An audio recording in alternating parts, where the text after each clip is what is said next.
To test out our new airsoft weapon today, we're going to be doing something which is basically like zeroing. As in the military, we zero with our weapons to make sure that our shot groups are correct and to determine how much we have to adjust our sights. I have targets out there at known distances, both cardboard and plastic, and based on my shot groupings, it'll help me determine how much I need to adjust either the front or the rear sight posts, or determine any corrections that I need to make in my stance to achieve a better shot group. As always, my weapon is unsafe. I do not have a magazine inserted into the well until I'm ready to fire, and my finger remains off the trigger at all times, with the weapon pointed safely up and down range. In front of me, I have a small assault pack that'll help me assume a good prone supported position, and it'll help me maintain a comfortable shooting position.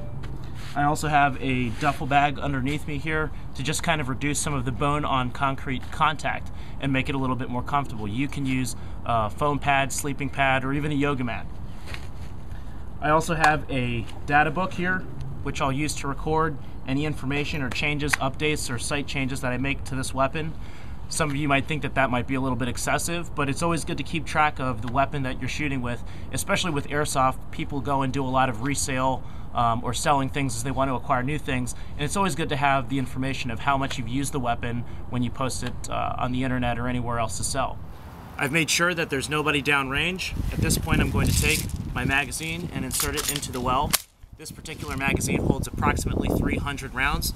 Today we're using the biodegradable Crossman .20 gram 6mm heavy rounds. I like to use biodegradable rounds because it's more environmentally safe. Let's get ready to have some fun. Switching my weapon from safe to semi.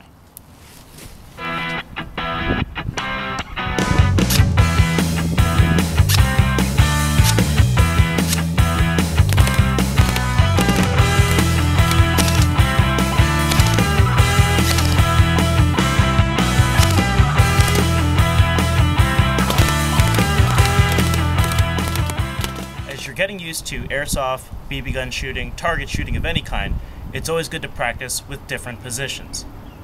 That's what she said. In the kneeling position, I keep all portions of my body tight in and close together, and the left leg, my non-firing side, goes towards downrange area.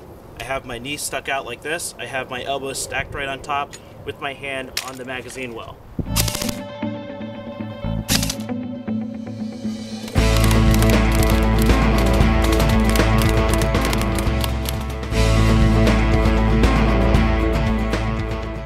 Okay, and that concludes our shooting portion for today. As you can see, I've placed my weapon on safe and I have it pointed in a generally safe direction. I've ejected the magazine from the magazine well. Always ensure that the magazine is completely free and clear of any debris or leftover BBs. So make sure you use a physical and visual inspection to make sure that your weapon has been emptied. Now let's move on to what it did to the targets. This first box was at approximately 15 feet. You can see that the weapon still tears through the cardboard pretty good, which is why it's always important to make sure that you're wearing the correct, proper protective equipment whenever you're playing airsoft. It also is fairly decent in accuracy. This is about the diameter of a quarter, and as you can see that most of my attempted shots in there landed within the shot group. Moving on to the next target, which was about 25 feet. It's not punching through hard cardboard here, but you can still see that it's making an impact, it's denting in, and some of the BBs have stayed within the cardboard. Finally, our friend here that was at 50 feet, you can see that the cardboard does get muddled, the BBs do punch through and some of them stay in there, but it's not as much of an impact as the one at 15 feet. I think overall what we figured out is that this is a very reliable weapon, it's a solid feel, it shoots really well, and I haven't had any problems at all yet.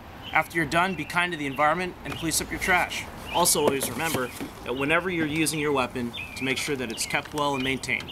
Safety and maintenance and proper marksmanship are all important principles. Next segment, we'll go over how to adjust the front and the rear sights. Thanks for tuning in, and stay tuned for my next episode.